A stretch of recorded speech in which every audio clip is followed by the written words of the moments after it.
everyone, and welcome to today's Lunchbox Talk with the North Carolina Botanical Garden. I'm Lauren Green, Youth Environmental Education Specialist here at the Garden. For those new to the Garden, we are a unit of the University of North Carolina at Chapel Hill. If you live in our area, we hope you'll come by for a visit to our display gardens or natural areas. Display gardens on Old Mason Farm Road are open to the public Tuesday through Sunday until 5 p.m. The Coker Arboretum and natural areas are open dawn until dusk, 365 days per year.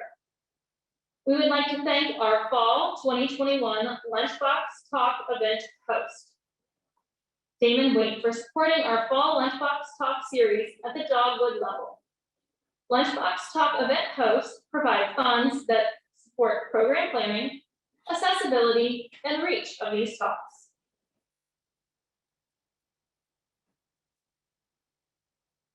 David Michaud is my partner in moderation today. He'll be assisting our speaker and with Q&A. Dr. Woodrow Burns Jr.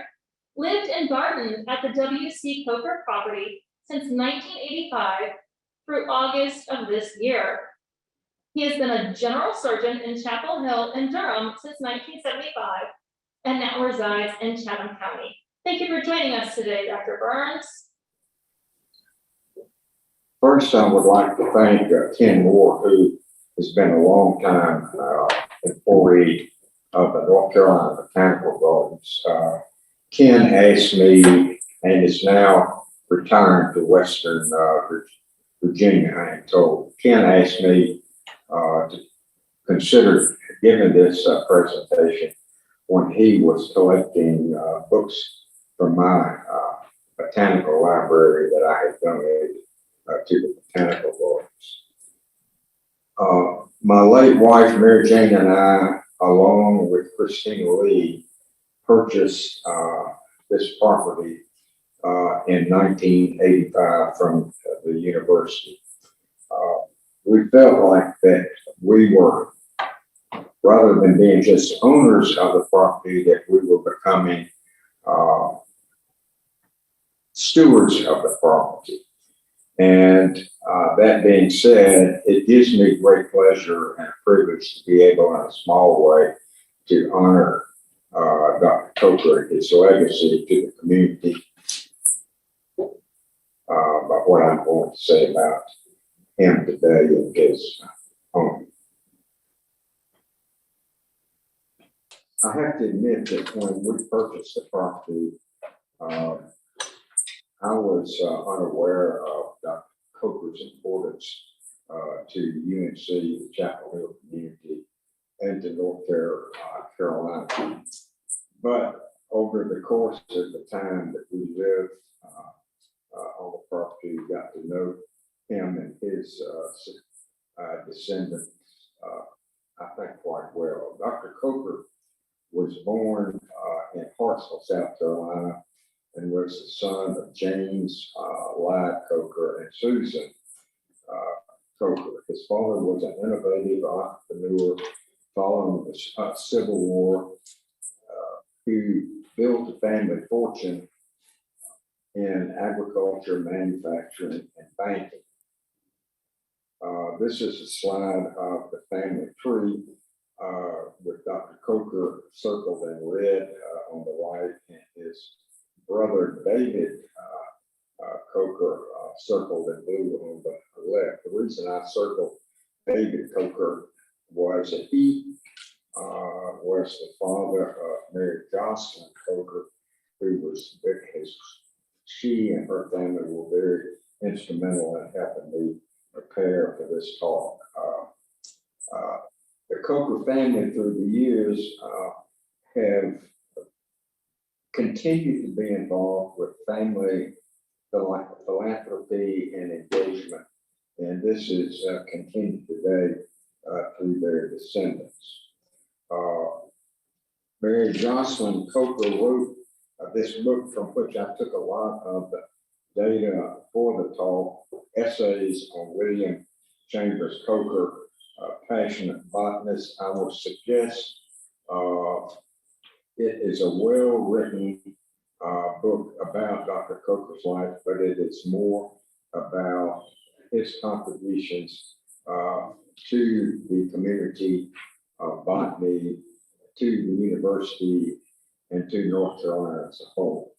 And I would encourage you to purchase a copy because it is interesting reading.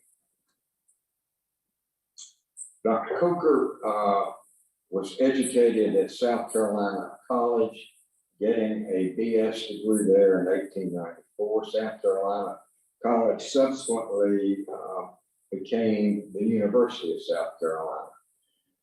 He practiced banking for 3 years after his graduation in Wilmington, North Carolina, but in 1897 entered Johns Hopkins University, where he was awarded a PhD in botany in 1901. His dissertation for his PhD was on seed development of the ball cypress.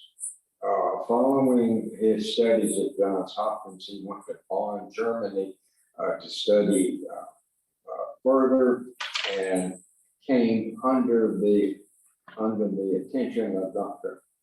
Francis Preston Venable, who was president of the university at that time. President Venable had studied previously at the same university in Bonn that Dr. Coker was attending. President Venable recruited and hired Dr. Coker to become the first professor of botany at UNC. He remained professor of botany from 1902 until he retired in 1944. Dr. Coker was considered a field biologist, which I learned was that he would go to meetings with other botanists around the world, in North Carolina and the US, and they would exchange seeds and plants with one another. Many of those he would bring back and planted at the university, and also planted at his home. I was listening to Damon several years ago give a talk about botanists and horticulturists, and he mentioned in his talk that a horticulturist says, "What a great space. Let's find a plant to put in it." A botanist says, "What a great plant. Let's find a space to put it in." And what I learned over preparing for this talk was that Dr. Coker probably was both a botanist as well as a horticulturist. He was a worldwide authority on fungi and water molds. He was involved in many things during his time at UNC. He was the founder and director of the UNC Arboretum and was responsible for the development of the Arboretum beginning in 1903 and concluding his work in 1910. He was the editor of the Journal of the Elisha Mitchell Scientific Society, which at that time was the foremost scientific society in the country. He was founder of the UNC Herbarium beginning in 1908, and he was president of the Highlands Museum and Biological Laboratory from 1933 to 1943, and had begun his work there in 1928. The Coker Arboretum was originally, when Dr. Coker arrived at UNC, was a 5-acre bog, along which this path that you see in the photograph here was the senior walk. And one day in 1903, he and President Venable were walking from the president's home to the campus, and President Venable suggested to Dr. Coker that he worked on draining the bog and creating a garden there.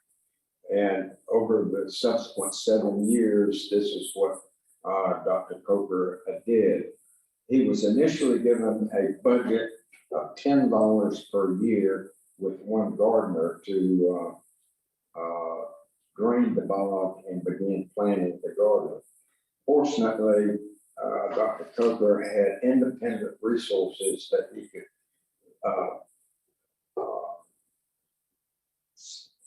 basically add to his $10 stipend.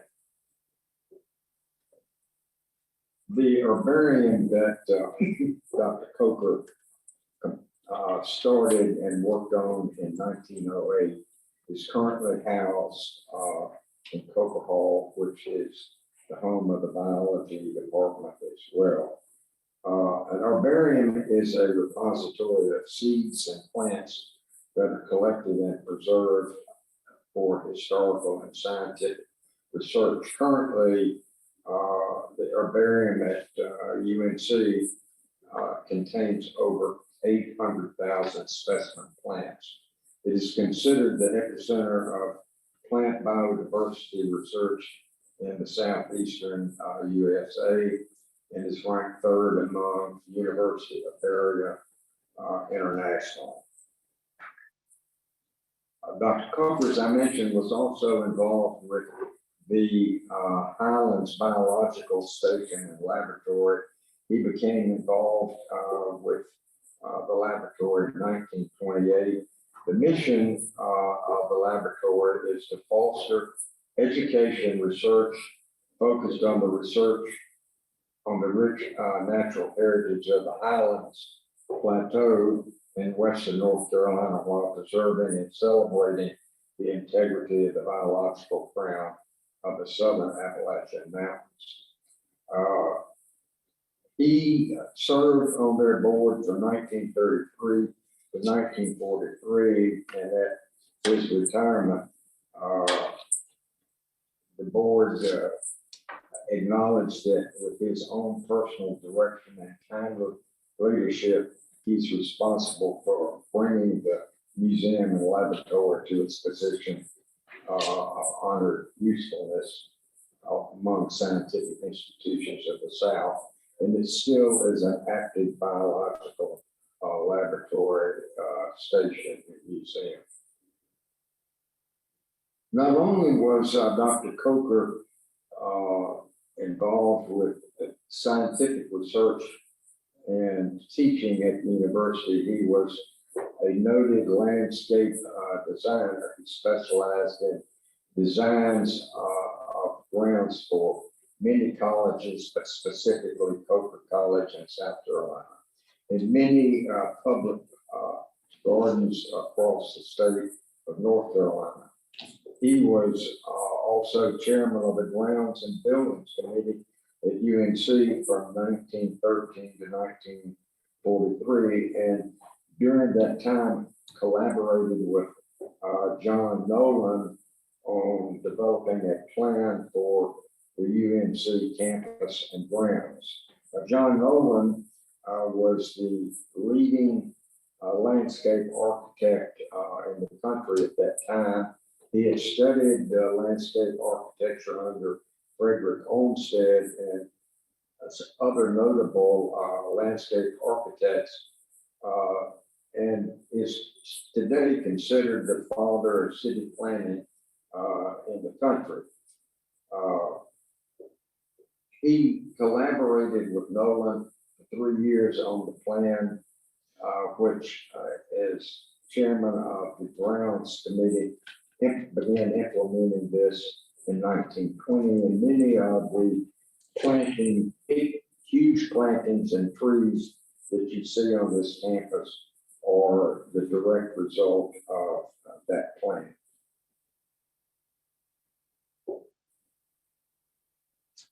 In 1906, Dr. Coker purchased from Horace Williams and Ed Tenney about 65 acres to 70 acres on which he built his home that he later called the Rocks. The home that he built was a arts and craft mission style home that he lived in as a bachelor for over 30 years until he married President Venable's daughter, Louise Venable, and they lived in it as a couple until Dr. Coker died in 1953. Mrs. Coker lived there until her death in 1983, when her descendants willed the property to the university. The university, after Dr. Coker had completed the construction of his home in 1908, this is what it looked like looking from the southeast corner of the property up to the back of the house. And this is another view.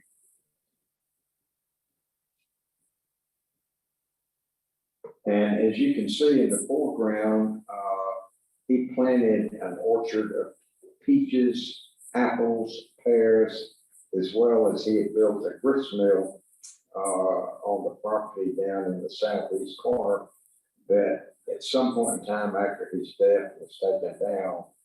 And the four of the millstones that were in that grist mill were moved to the main property and are in existence there now.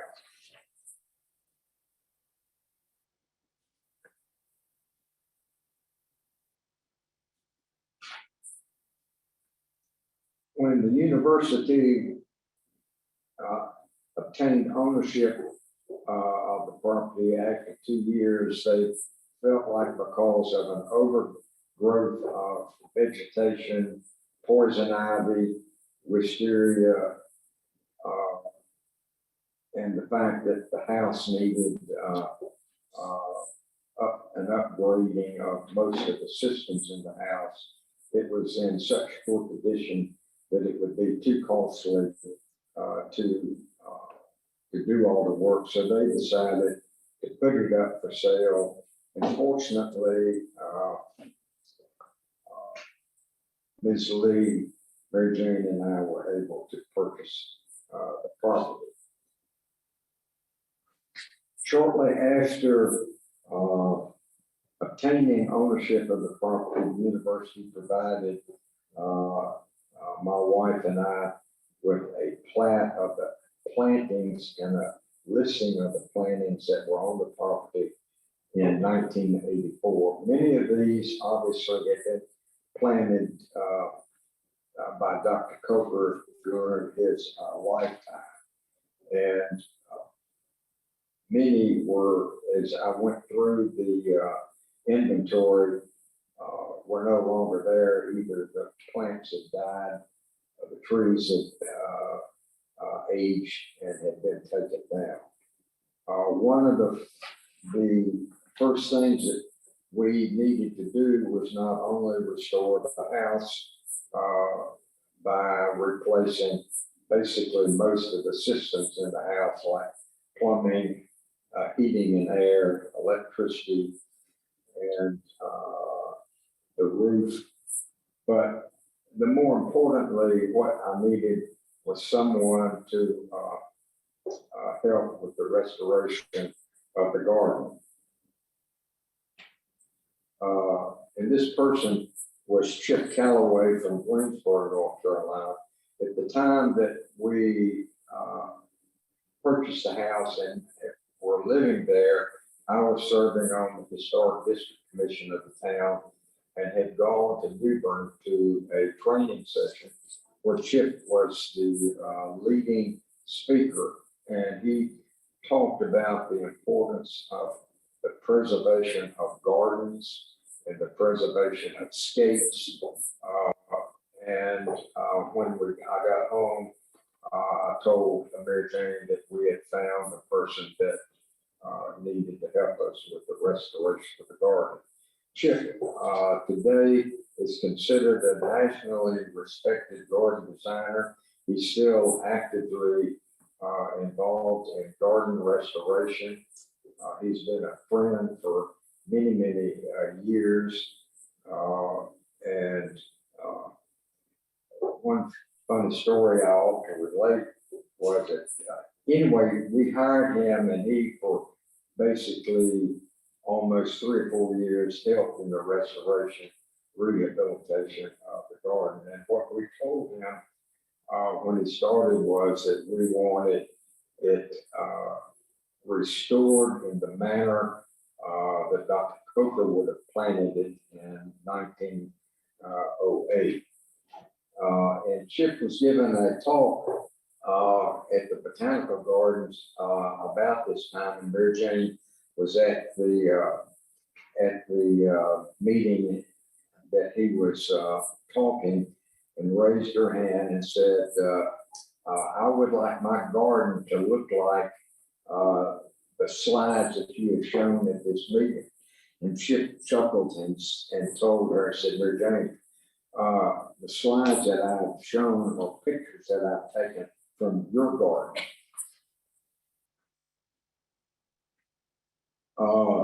This is a plant that I grew up right before the centennial celebration of the Arboretum in 2003. And what I wanted to do was basically create a map for people that were coming to visit. Part of that celebration was we had opened the grounds for a garden tour and opened the home for a house tour.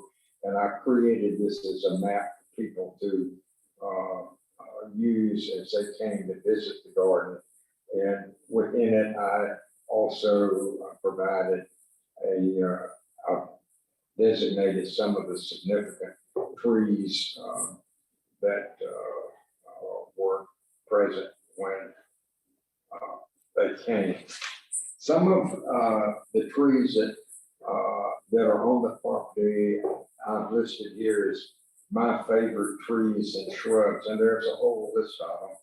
I started to store those that were present when and were planted by Dr. Coker, but the reality is that those that are listed, primarily all of them were planted by Dr. Coker. The only one on the list, as I went through it, that had not been planted by him was the Possum Paw holly, which we planted in several locations on the property, and some of the hydrangeas. One of the interesting plants on the property was the vitex, and there were several located on the plan. This is the one along the northern border. There was one along the back drive, and Mary Jane had asked Billy Hunt to come and do a walkabout with her, identifying significant plantings that Dr. Coker had put in the garden. And he happily did that. And when they got to the vitex that you see, it was in poor shape. And I had pruned it almost down to the ground. At least you didn't see any of the vegetation above. It was pruned severely. And Billy Hunt asked my wife, who pruned this shrub? And she proudly said, well, my husband did. And he said, well, you tell your husband that he has just destroyed an antique plant. And when I got back home that afternoon, she came up to me and said, you are never, ever to prune a thing on this property again without getting my express permission. And I will take away your pruning tools so that this doesn't happen again. Well, needless to say, I continued to prune over the years, and this vitex continued to flourish. I want to speak just briefly about the house. And I think Coker was a visionary in the way that he positioned the house and the construction of the house. And what I and Mary Jane were amazed about was that he did this as best we can determine without using an architect. We went through his papers at the university. We went through a architect by the name of Richard Smith, who was very prominent in Western North Carolina and built similar homes about that time. Went through his paper in the library in Asheville and never had been able to identify an architect that helped design the home. What we felt like it showed the influence of Frank Lloyd Wright's early residential architecture with the asymmetrical geometric overhanging of the roof, the arts and craft detail that were present in the house when we purchased it, and the links that were created so that wherever you were inside the house and looked out, you could see, I would say, vistas, plantings that Dr. Coker had created in his garden. This is the slide that shows the house in the 1920s in the upper photo, and the lower photo shows the house in 2003. And the reason that I'm showing this slide is on the right edge of each photo, you can see a picture of an oak tree, and I will show another photo when I show the front view of the house. But on the upper photo, the porte-cochere porch on the left was open, and at some point in time, it was enclosed, so that this is, the bottom photo shows it as an enclosed porch. Dr. Coker also created an arbor that extended from the front edge of the property along the northern border that you can see in the upper two photographs. The arbor is similar to the one that you can see in the Arboretum today. At some point in time after his death, the arbor came down, and when we bought the property in the lower left corner is a picture of the pathway. The stones that you see there were donated to Dr. Coker and his family by Billy Hunt.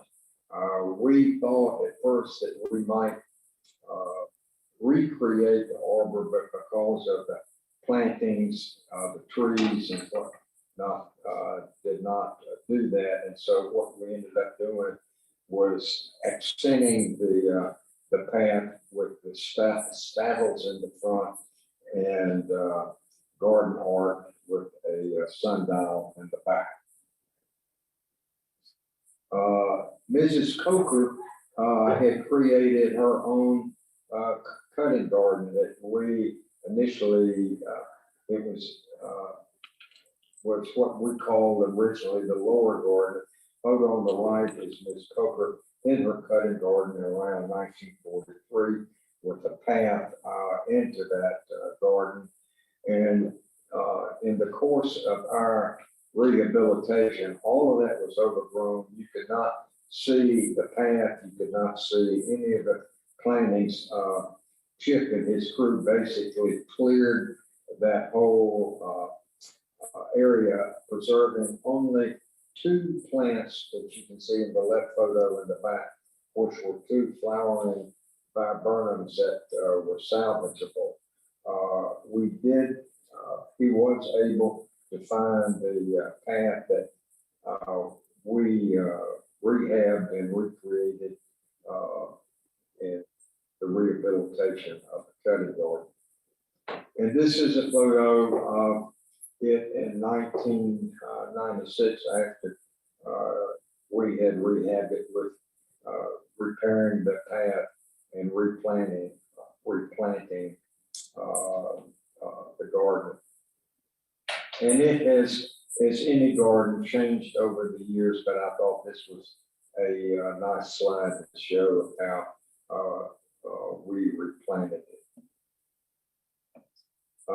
And again, these are other photos of that cutting garden, and you can see my grandchildren on the upper left playing in the garden. And actually, what I had been doing was doing a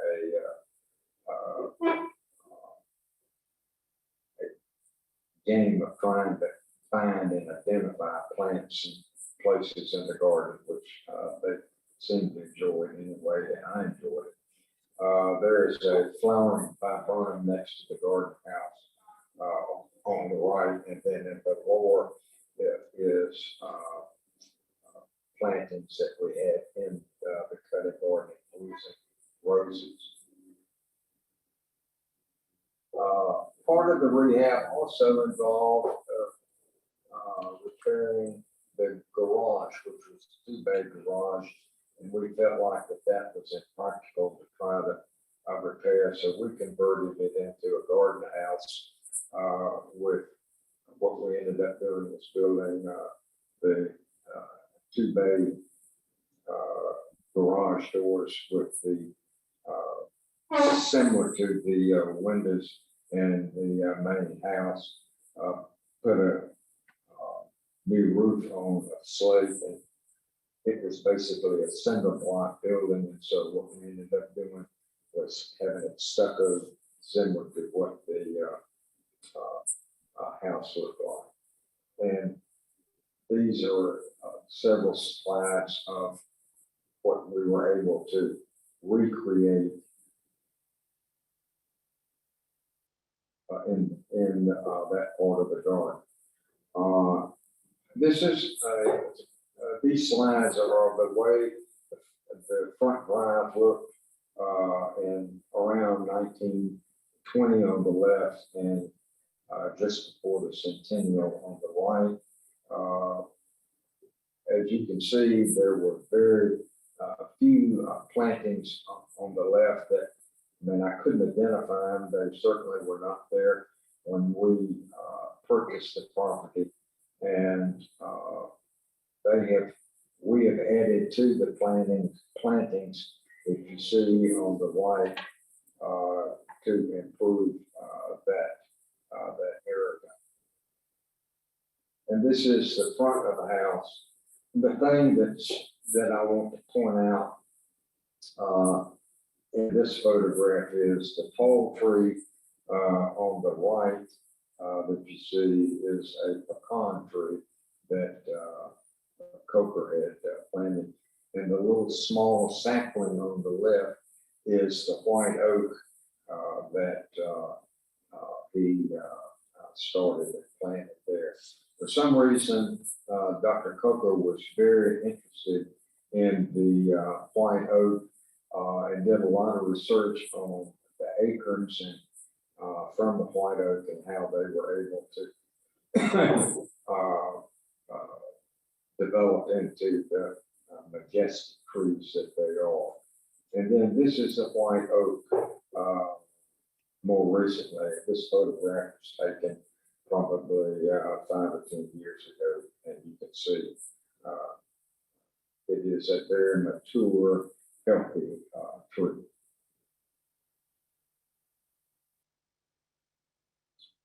The other thing that I would like to comment on is when the university sold us a property, we had to create a geological easement on the property to honor Mrs. Coker.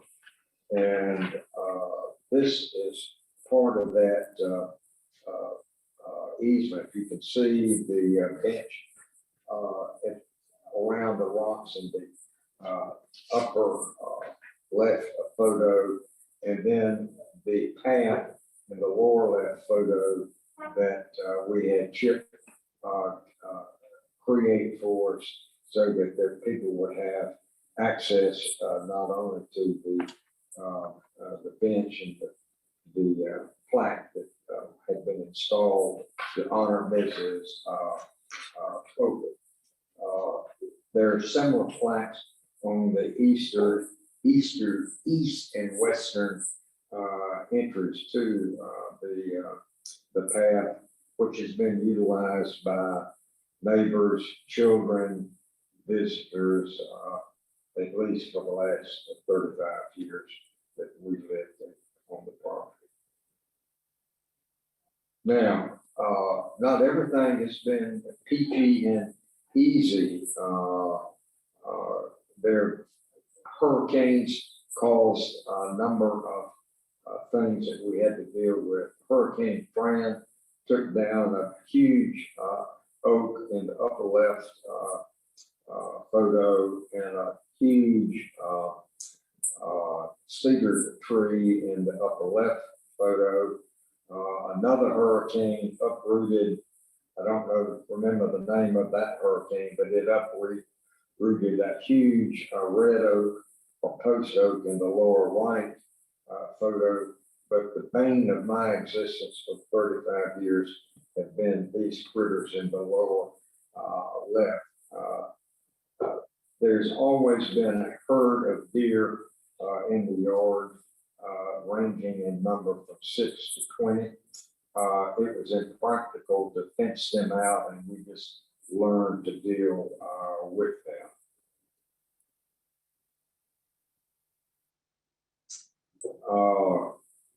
In order to protect the property from subdivision or just damage, we placed the easement currently is held by Preservation North Carolina, which holds over 800 easements on significant properties throughout the state. It's a major easement holder in the state, and it's the use of an easement is to protect the property in perpetuity from being damaged. The university also required, when we purchased the property, that we create the geological preserve on a portion of the property which we did, that fronts on North Street. This basically is to protect a portion of the land that honors the Coker family, specifically Mrs. Coker. And her descendants have provided a nice endowment to make sure that this continues. Now, having said all of this, there's not anything, I couldn't have done this alone.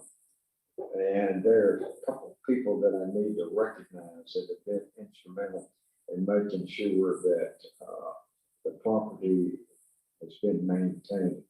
One is Margot McIntyre, who is currently head of the Arboretum, as well as maintaining the geologic preserve on this property. This is a picture of her and Maisie in front of the white oak.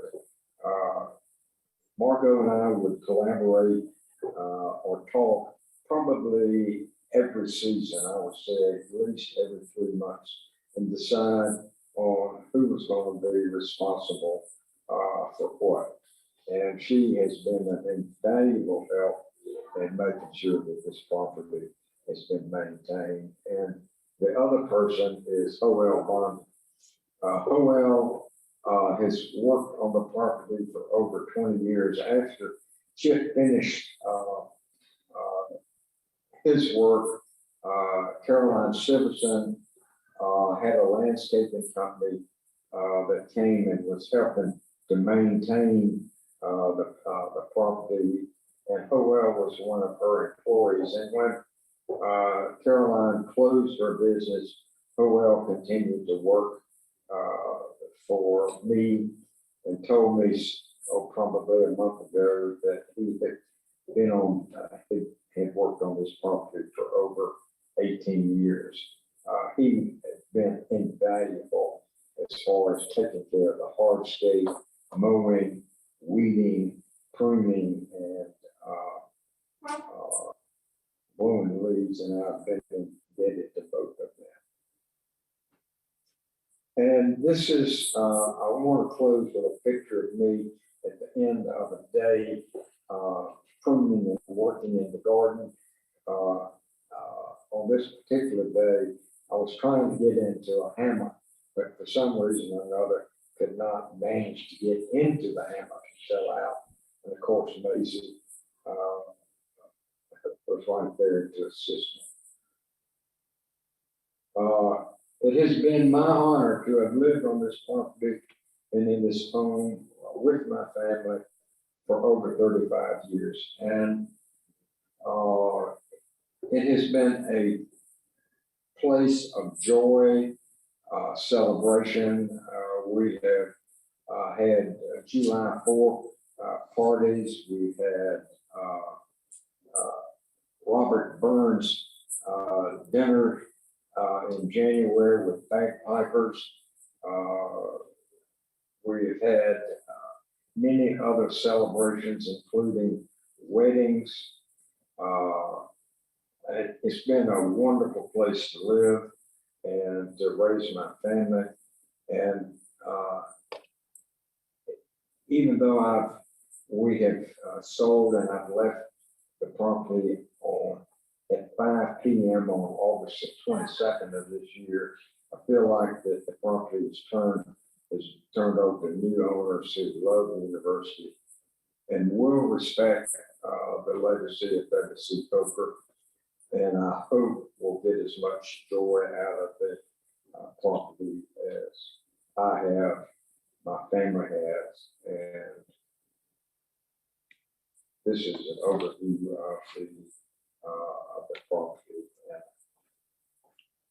I will close with that. Thank you for attending this lunchbox talk. And I will be happy to answer any questions that you have. While this is going on, I'm going to show you some photos that we created as a slideshow. If I can get it to It's fine. stone. It is, yeah. Okay. And I'll be happy to entertain any questions that anybody has. I will try to answer them. I'm sure that there'll be some that I can't answer, but I would like to thank David and Lauren for their assistance in making sure that this worked today. I spent 40 or 50 hours recently studying for my surgical board exam, and I probably spent just as much time preparing for this as I did for that. But this has been I'm just glad that I was able to do it. Well, we certainly appreciate all the effort that you put into this talk. It's been fantastic so far, and we have a couple questions coming in. Our first one, I know it is a private property, but is there a place where the public can go to view the property? Should they go to the rocks and walk the trails there? I don't know what I'm going to speak from the way it was when I owned the property. And we would often have bikers bike up the back drive, go around the front, bike down the front, which really didn't bother me. There were always pedestrians on the walking trail in the front, and I encourage that. And I'm hoping that the new owners will continue to do that. Sure. Our next question, did the Coker family have goats roaming this property? No. No, okay. Wasn't sure if this person had some inside knowledge. Could you speak a bit about your favorite plants or features on the property? Yes, my favorite, well, I can't say that there is one, but there is a bottle brush buckeye, which is a huge planting that's on the back drive. That's one of my most favorite plants. The live oak that is on the, I guess it would be on the eastern border, right outside of the kitchen, is one that I cherish. And of course, the white oak out front, the cedar of Lebanon, and the deodorus cedars. I thought that we had Carolina hemlocks planted there, but basically I could not identify one for sure. There are plenty of eastern hemlocks there.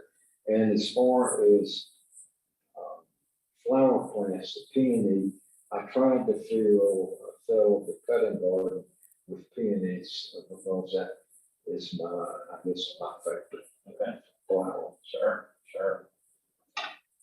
Well, that's all I'm seeing for questions at this time.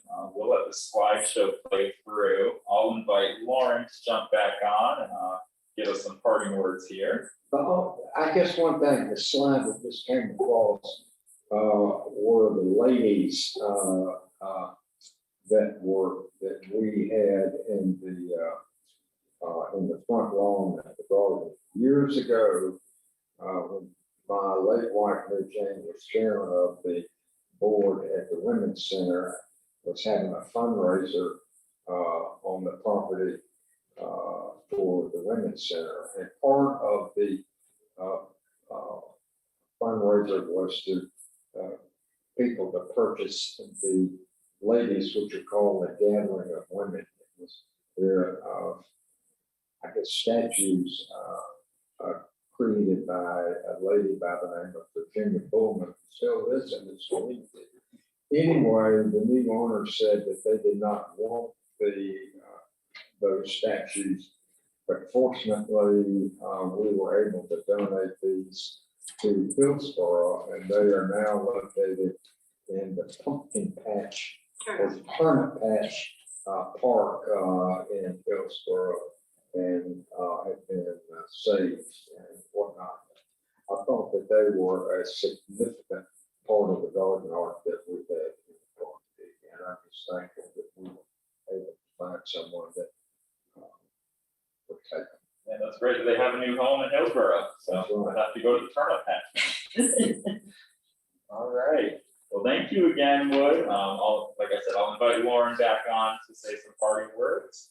Well, I can't thank you and Lauren enough for helping me put this together because I couldn't have done it alone. We're so happy to have you. Thank you so much. It's been my pleasure. Wonderful. And thank you so much, Wood, for sharing your personal experience with Dr. Coker's Personal Gardens with us. I'm so grateful for your knowledge and time. If you're not a current member, we hope you'll consider becoming one. Membership is critical to our mission. Check out the links in the chat for more information. Thank you all for attending. I hope to see you at the garden soon.